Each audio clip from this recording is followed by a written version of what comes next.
Nice little change of scenery. Justin, Hello. can you talk a little bit about facing Joe Burrow and what it is you've faced him enough now? Yeah. You guys got experience with him. What do you see as some of the keys? Is he throwing the ball quicker?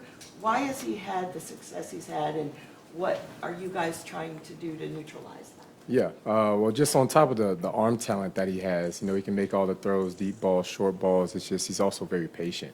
He makes really good decisions with the football. Hardly ever turns it over. It's really hard to get the gimmies that sometimes you see quarterbacks give the ball away. But with him, you really have to take it away. He's not going to give anything to you. Like I said, very smart with the football, very patient, and then even uses his legs at times when he needs to, too. Justin, one of the things that goes last game, several times you guys had opportunities to make tackles short of the line of game. They were able to kind of force through that. How big of a key is that this time around to make sure that you get the guys in and out? Yeah, huge. I mean, this is the playoffs, and it's a game of inches, and there's a couple moments in that game to where the ball just was a little bit shorter. The game might swing in a different direction. I mean, even that they come down to the wire at the end of the game, they even completed the slant on the outside, just inches away from making a play on the ball. That's just a credit to those guys. They do a good job on that offense, but we started to catch some heat too on the defensive side of the ball from December.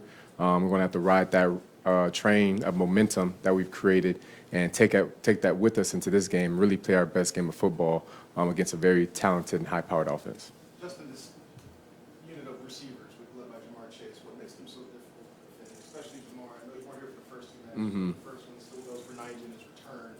He's had, I think, around 400 altogether. What makes it so difficult along with the receivers? Well, first and foremost, you got Joe Burrow at quarterback, and he finds him to get the ball. But also, they have a very talented cast wide receivers in him, and also 83 and 85, and the way that they run their routes. Joe's not afraid to throw to any of them, though they're not afraid of the one-on-one matchups on the outside, taking a shot down deep, and then they also just get the ball to him in space. They know that a lot of tension's on him, and they find ways to get him the ball, screens, checkdowns, things like that, and just get him the ball in space and let him do his thing. That's a connection that they've had for a long time now, going even back to their college years. So they know each other well, and that tends to show up on the football field. Justin, I know it's easier said than done, but as Spags talked about how much or how quickly you'll have to get to Joe Burrow, because it seems like, I think he gets sacked by the Chiefs one time last year, when he eliminated the championship game within one spot, Carl Roberts in Cincinnati last year. How vital and how important is it for you all to get to the ground? Oh, extremely important.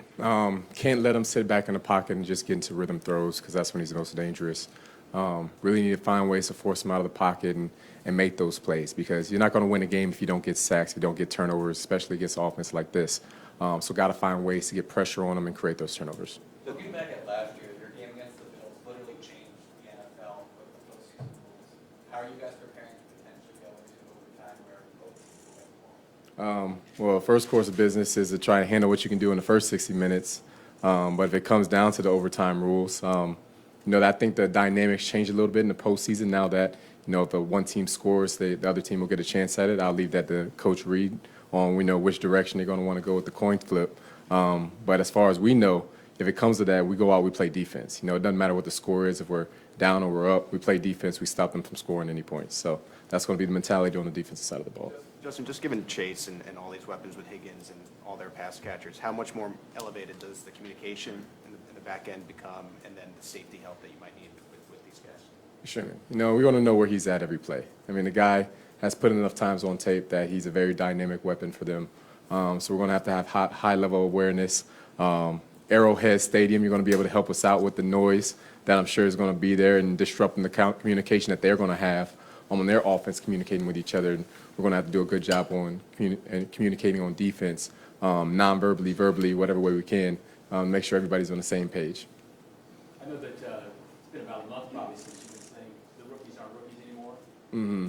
How ready are your young guys in the secondary for this challenge that they're going to face in this time? We're very confident in them. They're built for this. We've seen it again last week. Jalen Watson coming up with a big-time play to ice the game for us. So they're ready for this moment. We're confident in them. And we're going to go out and play. How important was it that they've been able to go up against some guys like Diggs and Fonte Adams early on in the season? Yeah, it really pays off with their confidence level here. Definitely it's a bigger stage. The whole world's going to be watching, but at the end of the day, it's still a football game. You still rely on your technique, your keys, the same things you did before. Obviously, mistakes are magnified in the playoffs, so you can't have as many of those. But if you do the same thing you're doing, confident in your technique, it's going to tend to show up and good things tend to happen with that. So I encourage them to stay consistent with that, do what they always do, and come and play their best game. Don't think too much, just go play.